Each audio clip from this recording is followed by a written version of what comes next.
마음에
십자가를 내가 볼 때 주 달리신 십자가를 내가 볼 때 주님의 자비 내 마음을 겸손케 해 주께 감사하며 내 생명 주께 드리네. 이절로 고백하겠습니다. 이제는 저 높은 곳에 앉으신 하늘과 땅에 왕 되신 주, 나 이제 놀라운 구원의 은혜 높여 찬양하리라.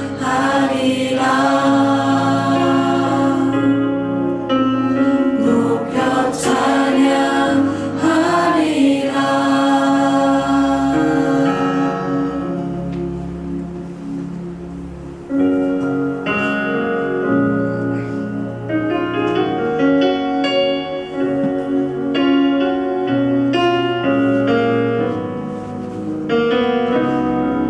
고백하겠습니다. 주가 보이신 생명의 길, 나 주님과 함께 상한 마음을 드리며 주님 앞에 나가리.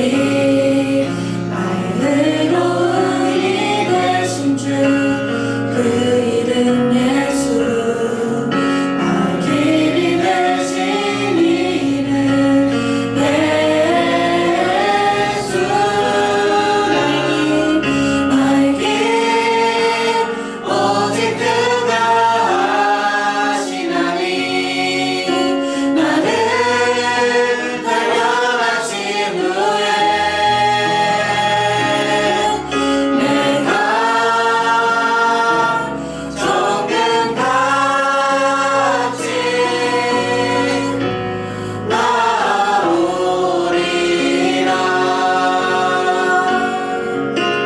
다시 한번 고백하겠습니다. 주가 보이신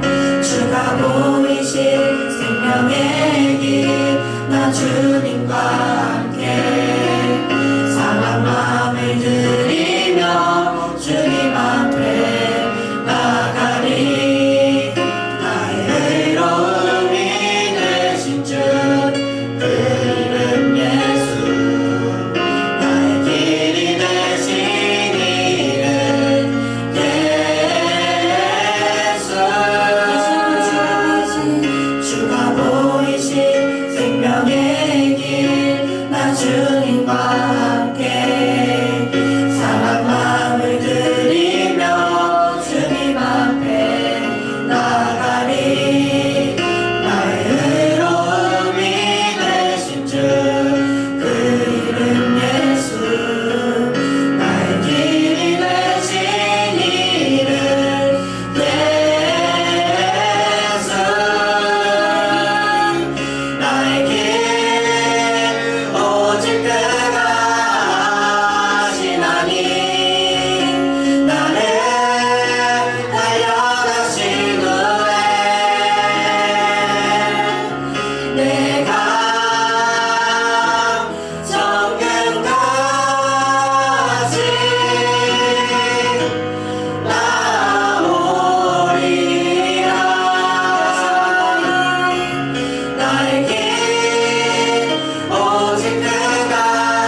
살다 보면 가끔 이런 말을 할 때가 있지요.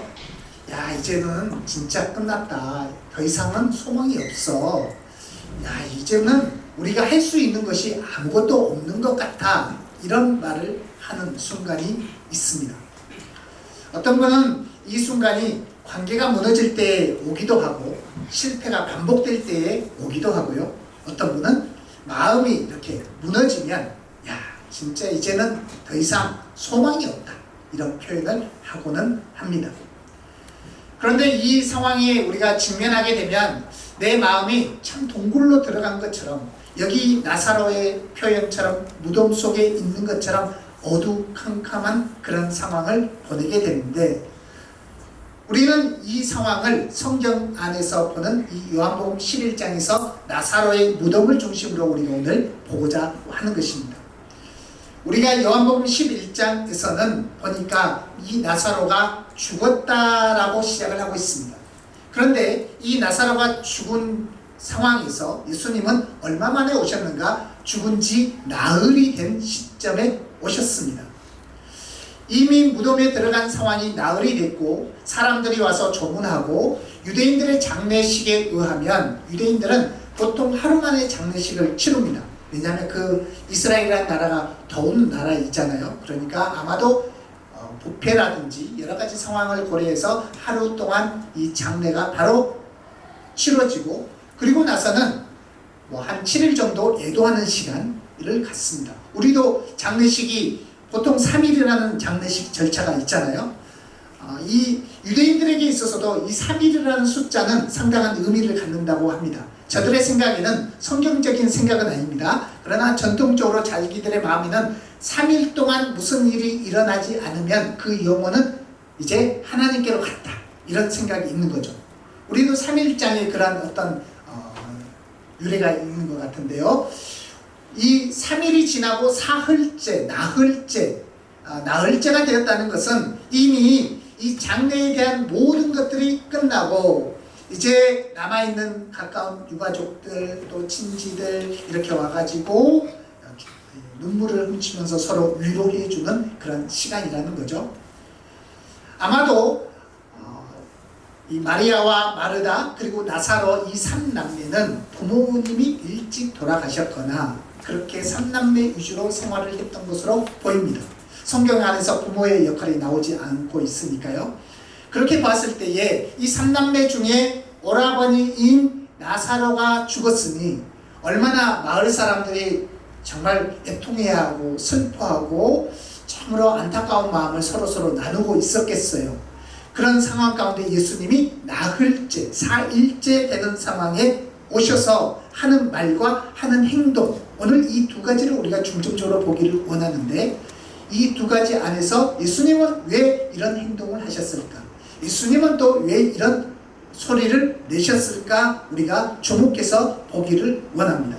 오늘 이 무덤 앞에 온 이 상황에 이 마르다가 이렇게 표현을 하고 있어요. 이미 나흘이 되어서 냄새가 납니다. 왜냐하면 그 더운 나라에 이 굴 속에 넣어놨지만 그게 시신의 부패가 이루어지고 있는 상황이라는 것을 알 수가 있는 거죠.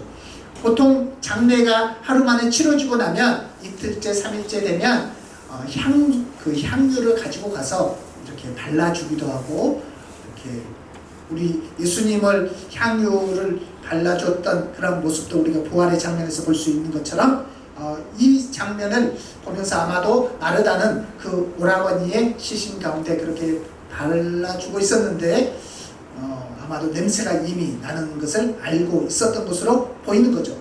그랬을 때에 오늘 본문의 35절에서는 이 예수님이 이 상황 가운데 이 무덤 앞에 가서 이런 행동을 하십니다. 우리 35절 본문 한번 보여주실까요? 35절을 같이 읽어보시죠. 예수께서 시작. 예수께서 눈물을 흘리시다. 우리는 이 장면을 좀 주목해서 보는 것은 우리가 이 요한복음 11장의 상황을 알고 있는 것처럼 나사로가 조금 있으면 어때요? 살아나잖아요. 조금 있으면 살아날 것을 예수님은 아시잖아요. 또 그 믿음으로 나사로야 나와라 이렇게 선포하셨단 말이죠. 조금 있으면 살아날 상황인데 왜 눈물을 흘리셨을까 하는 거죠. 유진 피터슨 그 목사님은 이 장면을 이렇게 해석을 하고 있습니다. 예수님은 나사로를 살리기 전에 먼저 우셨다. 이것이 바로 하나님이 우리와 함께 계시는 방식이다 라고 표현을 했습니다. 그런 것처럼 우리의 고통의 문제 이게 금방 해결될 것을 하나님은 아시지만 먼저 하나님이 우리와 함께 거하시는 것처럼 예수님이 이 무덤 앞에서 잠시 후면 나사로야 나와라 이렇게 선포하면서 살리실 것을 아셨음에도 불구하고 먼저 우리의 슬픔과 연약함에 공감하셨다는 것입니다. 우리 주님은 저와 여러분의 어떤 아픔과 무덤 속에 들어가 있는 어두컴컴한 이 상황 가운데 조금 있으면 내가 해결해 줄 거야 하고 시간을 딱 보고 있다가 짠! 하고 나타나시는 게 아니고 우리의 연약함과 우리의 아픔과 우리의 슬픔에 친히 함께 해 주시는 분임을 우리가 알 수 있는 것이죠. 그리고 나서 예수님이 어떤 선포를 하십니까? 우리가 읽어본 말씀처럼 나사로야 나오라는 선포를 하시는데 우리 본문 말씀 한번 보여주실까요? 우리 43절을 우리가 예수님의 심정으로 같이 읽어보겠습니다. 시작! 이 말씀을 하시고 큰 소리로 나사로야 나오라 부르시니 아멘. 오늘 우리가 주목해서 보는 것은 예수님이 큰 소리로 나사로야 나오라 말씀하셨다는 거예요. 이 나사로야 나오라는 이 말씀 속에는 주변에 있는 조문객들 또 마리아와 마르다도 계속해서 하는 말은 예수님 좀 일찍 오시지 그랬어요. 예수님 좀 일찍 오셨으면 우리 오라버니 안 죽었을 텐데 이미 끝이 났습니다. 더 이상 우리가 어떻게 할 수가 없네요. 예수님이 이 땅에 지금 이곳에 오셨지만 예수님이 하실 수 있는 것은 눈물 흘리고 마리아와 마르다를 위로해 주는 정도 그렇게 생각을 했던 것입니다. 조문객들은 더 그런 마음을 갖고 있었던 것이죠. 그런데 예수님은 이 마르다와 마리아에게 하나님의 영광을 볼 것이다 말씀을 하시고 나서 큰 소리로 나사로야 나와라 이렇게 선포를 하셨습니다. 왜 이 나사로야 나와라 했을까요? 무덤을 향하여서 무덤아 열려라, 무덤아 나사로를 보내라 이렇게 하지 않냐고 죽어있는 나사로에게 나사로야 나와라 선포를 하셨습니다. 이 말씀에는 무덤을 설득하거나 무덤을 향하여서 내놓으라거나 그렇게 표현하지 아니하시고 죽은 나사로에게 말씀하시는 것은 하나님의 말씀, 예수 그리스도께서 선포하는 이 말씀은 죽은 사람에게도 들려진다는 거예요. 죽은 사람이 들으면 살아난다는 것입니다. 예수 그리스도의 말씀이 이렇게 능력이 있고 복음이 우리에게 능력이 있는 것은 이 복음은 살아있는 사람, 죽은 사람 누구에게든지 하나님의 능력이 되는 복음이기 때문에 그렇습니다. 이런 복음을 들었던 사람들의 많은 변화가 있었던 이야기는 우리가 곳곳에서 들을 수가 있는데 뉴욕에서 갱단의 두목으로 살고 있었던 한 사람의 간증이 있습니다. 니키 크루즈라는 사람인데요. 이 사람은 그 뉴욕 갱단 가운데의 두목의 역할, 우리도 여러 파들이 있잖아요. 인천파, 무슨 파. 네, 여러 파들이 있는데 그 뉴욕 안에 갱단의 두목으로 살고 있었던 이 니키 크루즈라는 사람이 하루는 뉴욕 거리를 지나가는데 데이빗 윌커슨 목사님이 이 전도지를 주면서 계속 복음을 전하고 있었어요. 그래서 예수님 믿으세요. 예수님이 당신을 사랑하십니다. 이 메시지를 전하고 있는데 니키에게도 얼마나 거기 아마 보지 않았지만 제가 그 장면 속에서 생각해보면 문신도 있었을 것이고 이렇게 딱 보면 이 사람에게는 전도지를 주면 좀 어렵지 않을까? 이런 마음을 가지고 있을 수 있는데 이 데이빗 윌커슨 목사님은 이 사람에게도 동일하게 복음을 전하고 있었습니다. 예수님이 당신을 사랑한다고, 예수님을 믿으시라고. 그랬더니 이 니키가 그만하라고, 더 이상 말하면 당신 가만두지 않겠다고 했는데, 또 전도자가 또 가만히 있겠어요? 또 계속해서 예수님은 당신을 사랑합니다, 예수님 믿으세요 했더니 구타를 시작했습니다. 그래서 멍이 들고 또 막 다리 쪽에도 팔 쪽에도 이렇게 좀 이렇게 많이 다쳤나 봐요. 그래가지고 더 이상 나한테 이런 거 전하지 말라고 하고 지나갔는데, 또 니키가 그 다음날 그 거리를 지나가다가 또 일컷은 이 전도자 목사님을 만나게 됐는데, 그 목사님이 붕대를 하고 멍이 든 채로 예수님 믿으세요, 예수님이 당신을 사랑합니다, 이 메시지를 전하고 있는 거예요. 근데 또 니키가 지나가니까 동일하게 전했겠어요, 안 전했겠어요? 전했죠. 전했더니 진짜 화가 나가지고, 내가 당신을 찢어버릴 수도 있다, 나 보통 사람이 아니다, 내 손에 죽고 싶어, 막 이 정도의 어떤 액센트를 가지고 이야기를 했나봐요. 그랬더니 그럼에도 예수님은 당신을 사랑합니다, 예수님을 믿으세요 계속 이야기하고, 이러니까 또 이 니키가 가만히 있겠어요? 발로 한번 꽝 차면서 이제 지나가려고 하는데, 그 지나가는 찰나에 바짓가랑이를 딱 붙들고 이렇게 표현을 했습니다. 지금 회개하지 않으면 나중에 당신이 어떻게 예수님 앞에 서겠습니까? 참 담대하죠? 저 같았으면 맞았으면 네 상상이 맡기겠습니다. 그래서 그 바짓가랑이를 잡고 다시 한번 이 이야기를 하니까 이 니키가 깜짝 놀란 거예요. 그러면서 지금 회개하지 않으면 나중에 당신이 예수님 앞에 어떻게 설 수 있을까요?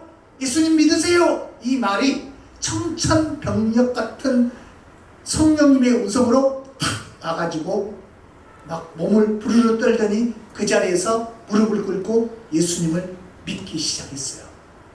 근데 이 사람은 갱단의 두목이어서 여자도 술도 자기의 어떤 돈도 마음대로 할 수 있었지만 늘 불안해가지고 잠잘 때 잠을 제대로 못 자고 독한 술을 먹고 자야 되고 총을 항상 머리맡에 두고 잤습니다. 왜냐하면 불안했거든요. 나를 누군가 죽일 수도 있다, 나는 사람들을 믿지 못하겠다. 이런 찰나에 이 메시지를 듣고 나서 이 갱단의 두목이었던 니키가 여기에 진정한 길이 있구나, 내가 여기에 예수님을 믿어야 되겠다 하고 무릎을 꿇고 예수님을 받아들이고 회개하고, 그 뒤에는 부흥사가 돼서 지금 복음을 전하는 전도자로 살고 있습니다. 저는 이 간증을 들으면서 생각하는 것은, 우리에게 복음은요, 들려지면 반응이 나옵니다. 복음을 이 니키가 첫날에는 지나가고 둘째 날도 지나가는 것 같았지만 마지막에 바지 가랑이를 붙들고 계속 전했더니, 그 진실한 마음과 또 주님의 성령의 감동으로 말미암아 이 니키가 회개하는 순간에 이르게 되더라는 것입니다. 오늘 우리가 이 말씀을 하시고 큰 소리로 나사로야 나와라 이 표현을 하는 것은 여러 의미를 포함하고 있는데, 먼저는 죽은 나사로를 향하여서 하나님의 말씀은 역사한다, 이 한 가지와, 또 한 가지는 예수님이 죽어있는 사람, 야 무덤 속에 있는 사람 나와, 이렇게 하지 않고 나사로야 나와라 이렇게 했어요. 이 메시지는 저와 여러분을 향해서도 동일하다는 거예요. 우리 한 사람 한 사람 이은교회 식구들 다 나와 이렇게 하는 것이 아니고, 저와 여러분의 한 사람 이름을 불러주면서 나와라 하는 거예요. 어떤 상황에서 나오라는 거예요? 무덤에 갇힌 상황에서 나오라는 거예요. 죽음이 둘러싼 상황에서 나오라는 거예요.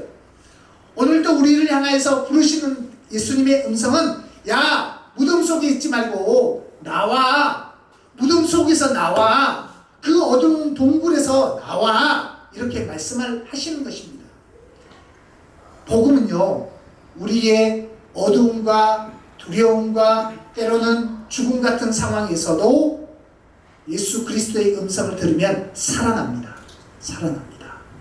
그런데 이 나사로가 나왔던 장면을 우리가 읽어봤잖아요. 함께 읽었던 말씀처럼 44절 말씀에 죽은 자가 수족을 배로 동인 채로 나오는데 그 얼굴은 수건에 쌓였더라. 보통 우리가 장례식의 입관의 절차를 지날 때에 우리 다 싸잖아요. 그런 것처럼 몸이 이렇게 쌓여 있어가지고 살아났는데 어때요? 약간 좀 표현이 그렇지만 강시처럼 이렇게 뛰어오는 거예요.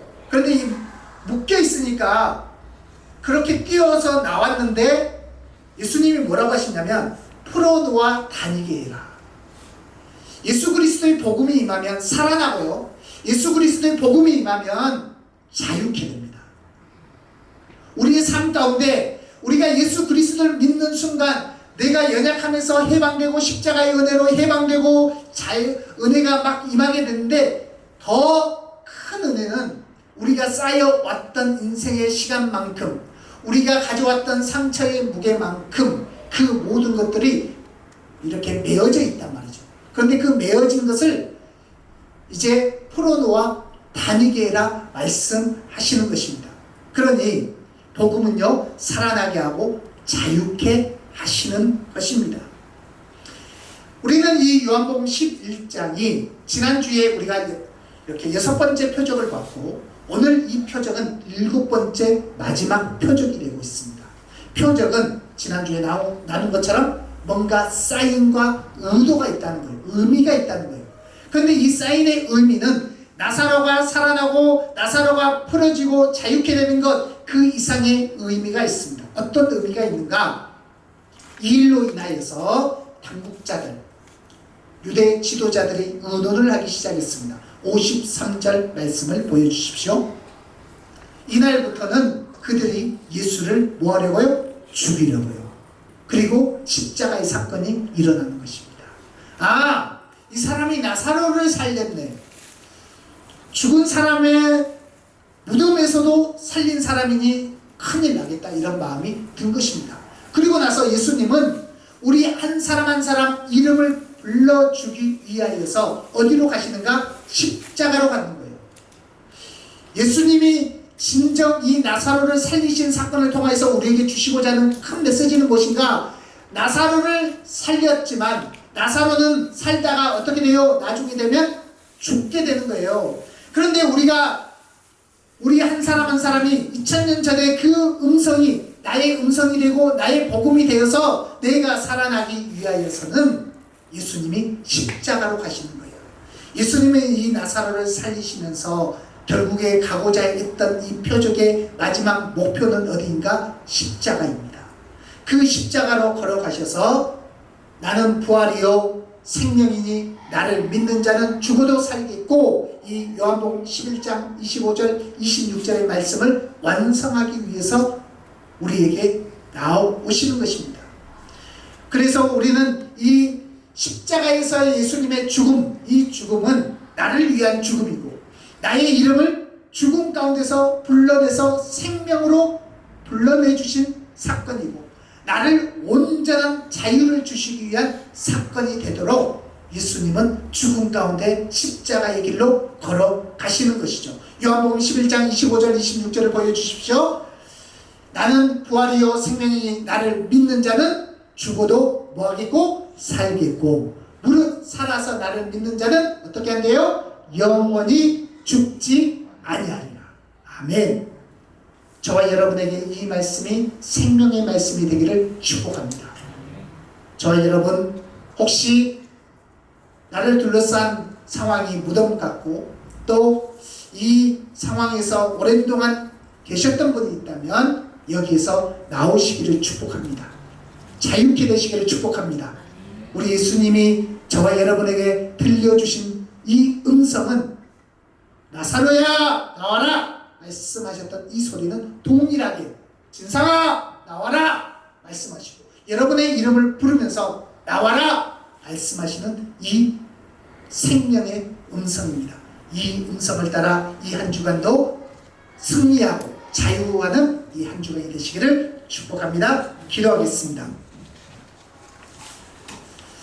우리 이 시간에 기도할 때에 우리 나사로를 향하여서, 죽어있는 나사로를 향하여서 말씀하셨던 것처럼 우리는 예수님을 알기 전에 이미 죽은 사람이었습니다. 죽었던 인생입니다. 도무지 하나님의 은혜가 무엇인지, 하나님의 말씀이 무엇인지 모르고 살았던 인생인데 예수님이 저와 여러분을 불러주셨습니다. 누구야? 나와 함께 가자. 누구야? 자유해라. 누구야? 이제 살아나라. 말씀해 주셨는데 하나님, 이 음성을 지금도 듣게 하여 주십시오. 그리고 이 들은 말씀으로 인하여서 더 자유케 되게 하시고 더 능력으로 살아가게 하여 주시고 십자가의 길, 믿음의 길, 주님과 함께 걸어가는 그 길을 기쁨으로 걸어가게 하여 주시옵소서. 우리 이 기도의 제목을 담아서 주여 외치고 기도합니다. 주여.